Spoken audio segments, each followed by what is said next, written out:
సభకు నమస్కారం. చాలా సంతోషం. ఈరోజు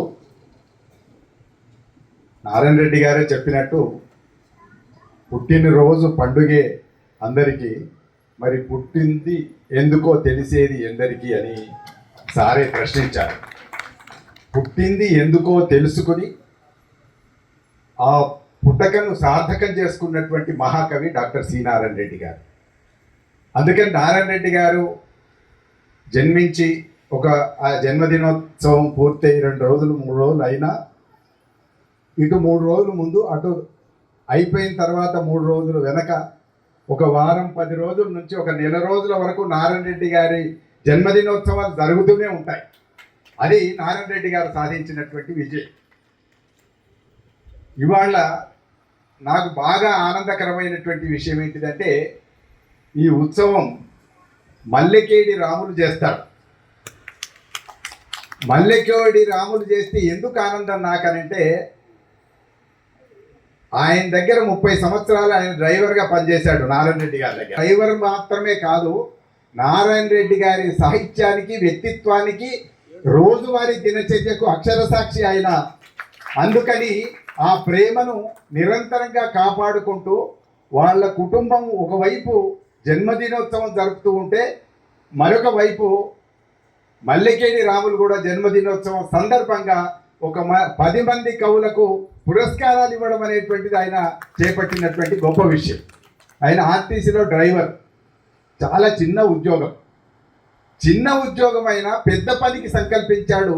ఎందుకు సంకల్పించాడంటే, ఆయనలో సాహిత్య హృదయం ఉంది, ఆయనలో కవి హృదయం ఉంది. రాయకపోవచ్చు, దాశరథి గారు చెప్పినట్టు చాలా మంది రాయని భాస్కర్లు ఉంటారు, ఆయన కూడా రాయని భాస్కరే కావచ్చు.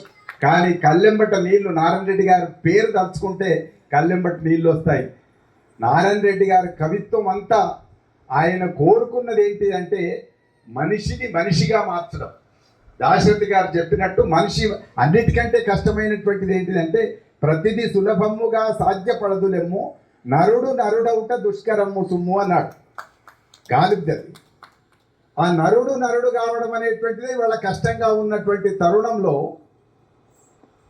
ఒక చిన్న ఉద్యోగి, చిరుద్యోగి ఇంత పెద్ద కార్యక్రమాన్ని చేపట్టడం అనేటువంటిది నాకు చాలా ఆనందాన్ని ఇచ్చేటటువంటి విషయం.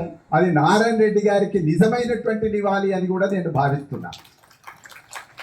నారాయణ రెడ్డి గారికి ఆయన ఆగకుండా నడిపించడం అనేటువంటిది ఆయన యొక్క ప్రత్యేకత.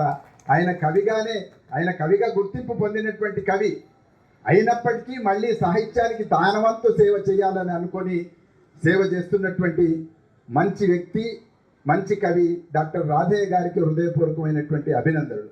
అట్లనే ఆచార్య కోయి కోటేశ్వరరావు గారు ఒక దళిత నేపథ్యం నుంచి వచ్చి నిరంతరం కవిత్వాన్ని ఎంత ప్రేమించాడు అని అంటే, ఏ కవికి ఏ పురస్కారం వచ్చినా అమితానందం పొందేటటువంటి వ్యక్తిత్వం నామాల రవీంద్ర సూరికుడి. చాలామంది కవుల మీద ఆయన వీడియోలు చేసి వాటన్నిటిని కూడా ప్రచారంలో పెడుతుంటాడు. అందువల్ల రవీంద్ర సూరికి అక్షరం మీద, కవుల మీద ఎంత గౌరవం. చాలాసార్లు అందరు కవుల్ని ప్రేమించడం చాలా కొందరికి మాత్రమే సాధ్యమవుతుంది. ఈ మాట ఎందుకంటున్నానంటే, అందరి కవుల్ని ప్రేమించడం అనేది అందరికీ సాధ్యం కాదు. సాటి కవిని ప్రేమించడం కూడా సాధ్యంగా అన్నటువంటి రోజుల్లో అందరి కవుల్ని ప్రేమించేటటువంటి విశాల హృదయం నామాల రవీంద్ర సూరికి ఉంది. ఆయనకు హృదయపూర్వక అభినందనలు. అట్లా ధూళిపాల అరుణ చెప్పాను.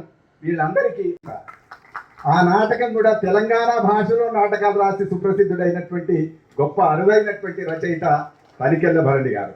ఆయన సినిమాల్లోకి వెళ్ళారు, సినిమాల్లో సంభాషణలు రాశారు, నటించారు. అయినా సాహిత్యం మీద ఉండేటటువంటి ప్రేమ ఆపుకోలేక ఇవాళ సభకు వచ్చారని నేను అనుకుంటున్నాను. వారికి హృదయపూర్వకమైనటువంటి ధన్యవాదాలు. అట్లనే మరి దయానంద రెడ్డి మా రాములకి ఒక మంచి అండ, కుడి భుజం ఎడవ భుజం అని నేను ఆ మాటలు అనలేను. కానీ ఆయన ఏదైనా కార్యక్రమం చేస్తే మొదటగా చెప్పే వ్యక్తి మా దాసరి దయానంద రెడ్డికి చెప్పగానే నువ్వు చెయ్యి, నేనున్నాను నీ వెనక అని అది పెట్టుకొని విశాఖ నగరం వీధులెంప మొత్తం ఒక రోజంతా తిరిగాడు ఆయన. అంటే ఒక రిక్షా కార్మికుడు ప్రేమించగలిగినటువంటి ఒక అతి ఉన్నతమైనటువంటి హిమాలయోన్నతమైనటువంటి గంభీర వ్యక్తిత్వం అరుదుగా ఉంటుంది. అది నారాయణ రెడ్డి గారికి దక్కింది. నేను చూసిన దాంట్లో రావి శాస్త్రికి దక్కింది అని చెప్పి నా భావన. అట్లాంటి ఒక మంచి రోజున ఇవాళ ఈ పురస్కారం అందజేయడం అనేటువంటి చాలా సంతోషం. నారాయణ రెడ్డి గారి గురించి మన అందరికీ తెలుసు, మళ్ళీ నేను మాట్లాడవలసినటువంటి అవసరం ఉంది అని అనుకోలేదు.